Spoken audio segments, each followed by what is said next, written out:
have been struggling to run, so let's talk about it.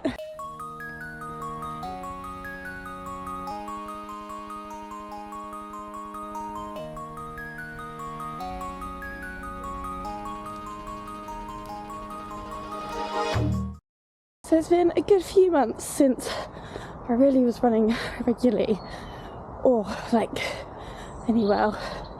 And I think I've just not had the motivation to go out there and get running. And I think we've all got to kind of accept that that's normal. We don't have to be the person that's always out running and always kind of striving to be better. Because I think for a lot of people, it's not really, you're not really capable of that. And you need those peaks and troughs within your training to get any better. And I'm just kind of trying to come to terms with that. And I've been doing so much more than just running. It's not like I've completely stopped. I think being a runner, you feel like if you're not running, you're not doing good enough.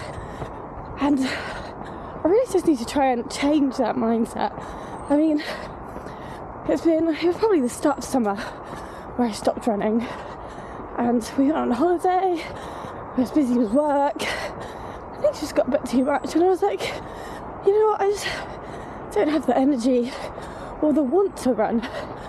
I'm trying now to remotivate myself so that I can get better, but I don't know if I will. I don't know if you can see that or hear me. There's a lovely little sunrise over there, just behind me, so I'm going to run over this bridge.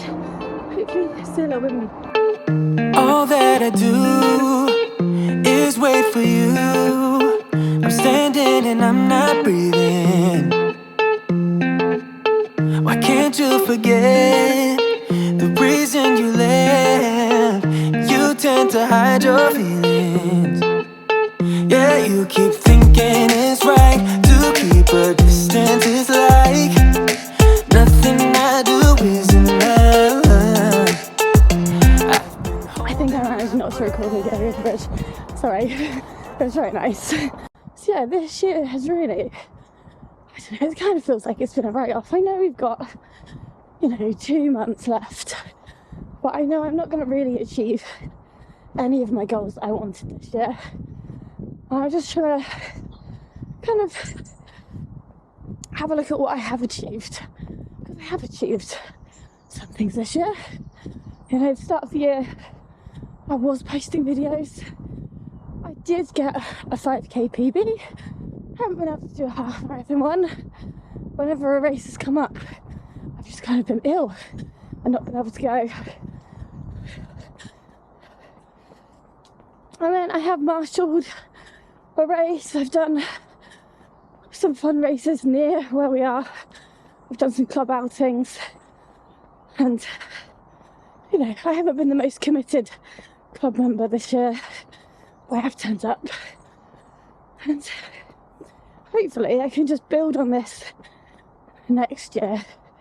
I think soon you'll see what my training is like at the minute. And I'd say there's probably, 2 or 3 runs a week. I've been doing a little bit of kind of strength stretch work, some cycling, lots of walking. So I'm still doing stuff. I think I'm just a little bit more spread out, and that sometimes gets to me. I'm like, oh, if you're not committed to one thing, then you're not going to get very good at it. But also, I don't know if I need to be. So for now, this is how I'm going to train, and if I'm enjoying it, then I should stick with it. Oh look, we've got another sunrise, so let me turn you around.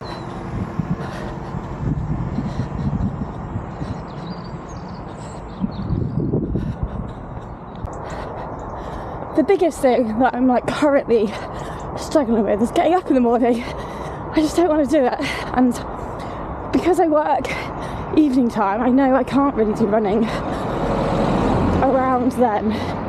So if I don't do it, now is 7 a.m, it's not going to get done, and because I'm not going to push it back, I'm not really going to reschedule it.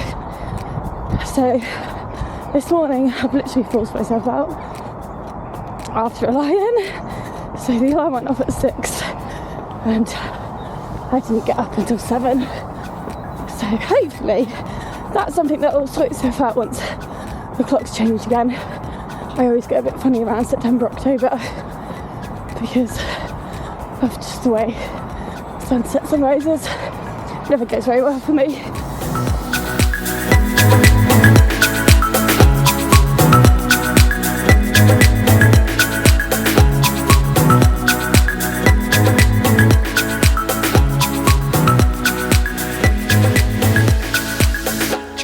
I've also been putting like a whole load of pressure on my pace, and I feel like if I'm not hitting 5 minutes per kilometres, that's not good enough. And I'm really trying to reprogram myself just to be like, no, you're out running, that's good enough. You don't need to do more than that. And today, I think so far we've just kind of hit 5:30s, 5:50s per kilometre. And, you know, it's not going to kill me to do slower kilometres. If anything, I think I do actually benefit from that, as long as I am then doing the speedy training as well. Whew. That was a hill. And that kind of takes away from my enjoyment, like looking at the Strava or the Garmin times afterwards, you're like, oh, that doesn't look very good, does it? It doesn't matter, does it? I think as long as you're out there, you're doing it, that's what we need to see. My next goal is trying to feel the same about short distances, because I can do them, but then, you know, I'm doing 3k this morning. It hardly seems worth it, does it? But from a motivation standpoint, it's what I need. I need to get out there, wake myself up with a bit of a run, and then hopefully that'll build so that I am doing more throughout the week. Because right now, basically anything over 10k, I'm a little bit like, oh, don't want to do that. It's a bit much. So if I break it down into little chunks, maybe that'll help. And doing a Monday run just sets the tone for the week, hopefully. It's the first one I've done for a good while. I was using Mondays to finish up all the Sunday chores. So putting the washing away and drying. But hopefully just a little 20 minutes out helps set the tone, get me training again. But we'll see. We'll see if that works. So how do you guys get out of running slumps? Do let me know. I'm in one right now and I'm not getting very far from it. So let me know. And I'll see you all next week. Happy running!